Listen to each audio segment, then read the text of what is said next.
In my last 10-second versus 10-hour animation video, someone by the name of Impact suggested I try Yutapon cubes. And if you don't know what that is, it's basically something exploding into a bunch of cubes. Usually the ground or a big mound of earth. So I'm going to try animating Yutapon cubes in 10 seconds, then 1 minute, then 10 minutes, then an hour, and finally 10 hours. Not really something I have any experience in, but I've learned that I can learn things to a decent degree, enough for a good-looking 10-hour animation. Can't promise much for the others, but I'll give it my best try. So let's go. Now, I think I say this a lot, but this is going to be a challenging 10-second animation. I mean, inherently, it's supposed to contain a bunch of cubes, which in itself is kind of impossible to draw in 10 seconds. So I'm not going to be drawing actual cubes, certainly not a lot of frames. I guess I can imply a cube like that. Looks like a sad face. Yeah, so the idea is I have an impact, kind of just something comes down and explodes, and a bunch of cubes happen. 10 seconds, starts, now. Draw that coming down, big impact frame. Now we just try to draw some cubes. 2 cubes will do. I'm not sure if I got that in time, but we'll leave it there. That is horrific. Let's just watch that back. Slow motion effect's not really in effect there, but you can kind of see I tried to do a cube. There is motion happening.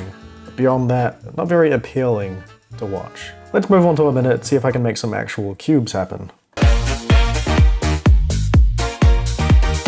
So I will be attempting the exact same setup with a little line coming in and blasting the ground. Basically, I'm going to try and just do that smoother. More cube-shaped, more of the cubes. All right, 1 minute starting now. We have a couple of these frames. We can do something cool like that. Don't really know what I'm doing. That's probably good enough. I'm not really drawing cubes, but we have this one in the front right that looks cube enough that we get the idea. So now I'm drawing them closer together because they're slowing down. 14 seconds left. I guess one more frame where I just make these move up slightly. Maybe like expand a little bit. Okay, kind of well timed. That was only 7 frames, but much more intentionally put together. Let's see what we have. I don't hate that. Compared to the first, it's a lot better, I think. The cube front left, the line, you can see it disappear right, well, at the end. Yeah, you can actually start to see a semblance of what I'm going for. So that's cool. Let's move on to 10 minutes, where I think I'll actually make something decent. I'm just gonna get right into it. So 10 minutes starts right now. All right, start with, I just thought that'd be an interesting way to make the line come down. Sure, that'll do. And this time I can actually do an impact frame. So actually, let's make the background black. We can make these little lines white. Also, why are they brown? I mean, it's because that was the brush I was using, but I should probably change those. Actually, it doesn't matter. All right, so I'm just kind of having these big powerful squiggly lines. You kind of just make these lines that are lightning boltish, a little bit of thickness variation, and probably like more intenseness at the point of impact. I guess maybe one more little impact frame, dissolve and float away. I mean, this is only 2 frames. So now I am going to, well, turn this back to white. Start drawing some cubes. They don't have to be really perfect. Oh, that was pretty good actually. Yeah, I'm just gonna draw some kind of cube shapes all over the place. Have some smaller ones in the background. I don't really know what I'm doing, but 1 minute actually went okay. So surely this goes a little better. Maybe I should have a big giant one. Kind of barely visible background shapes. I'm gonna redraw all of this, but like more spread out, bigger and higher. It's kind of hard to draw rotating 3D objects in 2D. You know, you just do it. And it's kind of barely rotating. Yeah. Yeah, so right now I'm drawing the frames kind of close together because it's slowing down. Don't know if I'm using my time wisely here. Probably am. Maybe I can add more cubes. You know what, I have to make these move up more because I'm barely moving them. So it's going to be quite rough around the edges, but that's fine for now. Yeah, I'll just redraw this once more. And then I can maybe move it up for another frame or two. I think maybe I need to adjust this like spacing. 2 minutes left. And go up a little more on that. Alright, now I just move it up like that. Then move it up like that again. Okay, what about like having cracks on the ground? Some crazy little earthquake lines. I don't know if this is gonna be good. 22 seconds? What happened? So I'm just gonna, okay. How's that? I think I'm fine with this. Ouch. Okay, time's done. That was interesting. Well, here's the final product.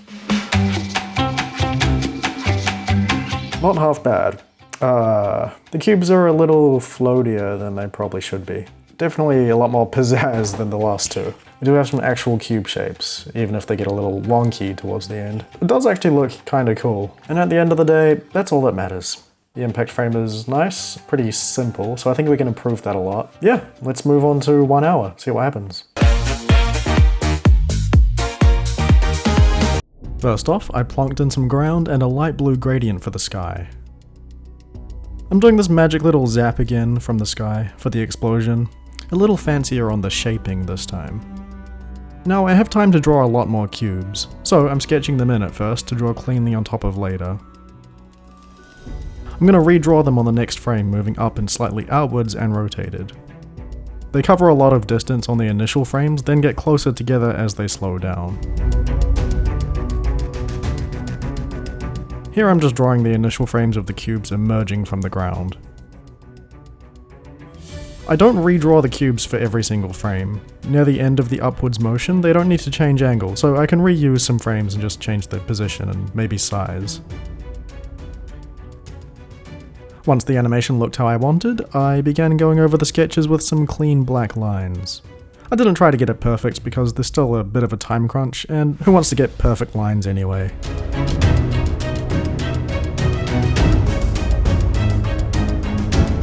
For colouring, I made them a similar brown to the dirt because obviously that's what they're made of. They're lightest on top because of the sun, and I decided to make the right side the darkest. When they're halfway out the ground, I thought the best way to transition the colours would be to just scribble them in. Now for an impact frame, I'm going to make the background black and draw big zappy white strands coming out of the centre. Then a circular radial blast shape on the ground. I also thought it would make sense to leave a crater in the ground. The last thing I did was quickly add a camera shake.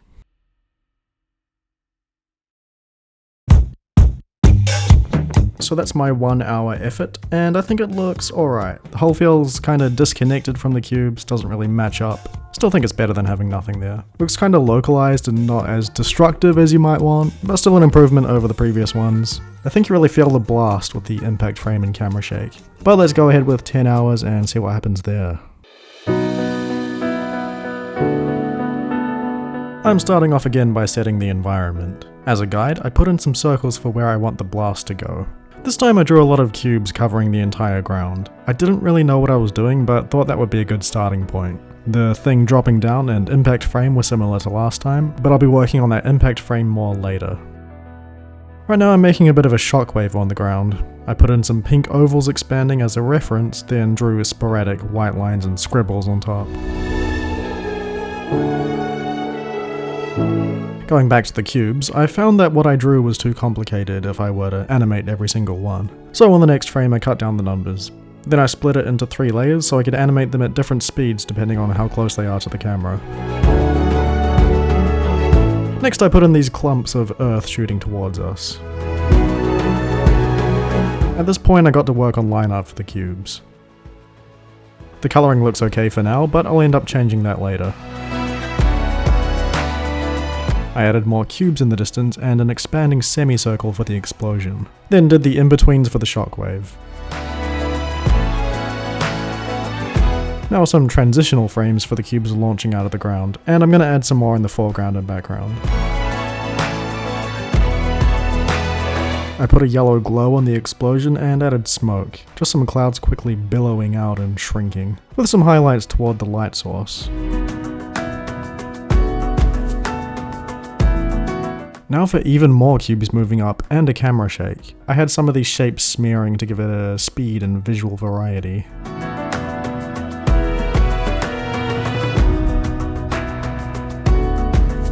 I then realized the main light source should be the explosion and not the sun, so I colored the cubes accordingly and added highlights. For the next couple hours there's a lot of back and forth between adding layers of debris and effects and cleanup.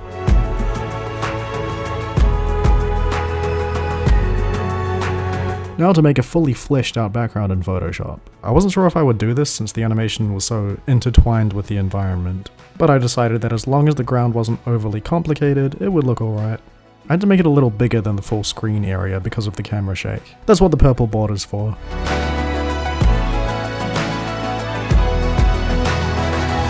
With the background in place, everything was looking pretty good. In this last stretch, I animated even more cubes flying up, worked on the impact frames, and added some lighting effects and miscellaneous finishing touches.